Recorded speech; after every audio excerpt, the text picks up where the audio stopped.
So I often make the statement that I hope the Republican Party becomes the party of Marjorie Taylor Greene. What do I mean by that? What does that mean? That I hope they become the party of the Jewish space lasers, the party of anti-Semitism, the party of homophobia. What does it mean? Why am I saying that? Well, I'm saying it because there's no way out from there. See, it's kind of like what Trump did with making mockery of COVID. That he could do it. He was the president. He could go out and make comments about kung flu. There's things you can do, but when you do them and it comes out, people lose respect for you. And I'm at the point in my life to where I want to gain respect. I want people to respect me. I want people to know that I am worth. I'm worth it. My word is good. That I'm a man of integrity. And I saw with Trump, with his administration, it was the opposite. That they were basically taking advantage of every privilege that the presidency had to protect Trump, to protect his cronies, protect his crimes, period. And that's what I always think of them as, the party of criminals. You want to be a criminal? I'm a Republican politician. I recognize that there's no way out from there.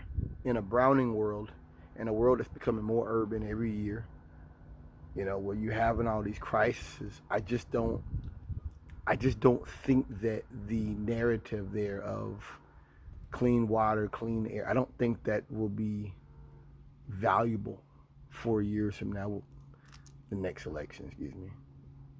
I don't think it'll be valuable then. I don't think it'll have the same punch in what it did, regardless of how Joe Biden handles it. I just think that I think the cruelty of the Trump administration that you see through Marjorie Taylor Greene, that you see through his acolytes, through his lackeys and minions, I think that's all they got. This is it. I mean, conspiracy theories, it's very simple. And understand, government's done a lot of mess over the years. Conspiracy theories are used by the Republicans because it's a simple, cheap way to explain failure. That's it. That's what it is. It's always going to be easier. My time came back. It's always going to be easier to say it's a conspiracy. It's always going to be easier to say, well, George Soros is funding this, funding that. Well, what about the Koch brothers? What about the billionaires that helped put money towards Fox News? Tucker Carlson. So I just, for me, I guess it goes back to the thing I used to use, accelerationism.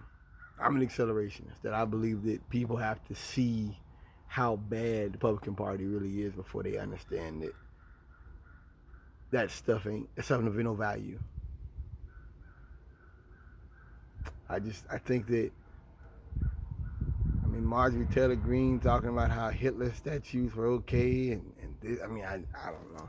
There's some things she said I hadn't even done videos about because it's actually shocking to me a Republican in this day and age can say those things and not recognize that, hey, there's going to be consequences for this.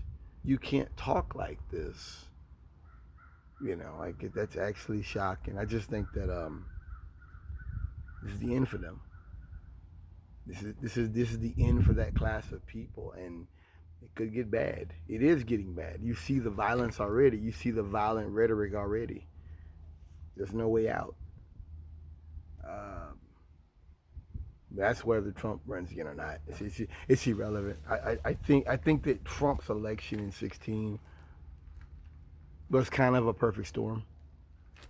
And I say that to mean that, you had Hillary, which nobody liked.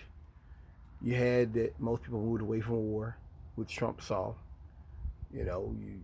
Trump was using WikiLeaks. He used to come out off the plane. He was like, I just read WikiLeaks. He was talking about that.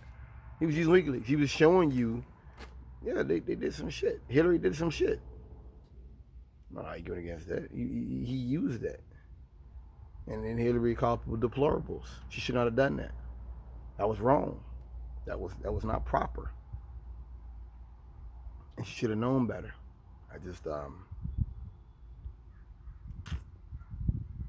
I guess it's just the end of the line for them. Thanks for listening.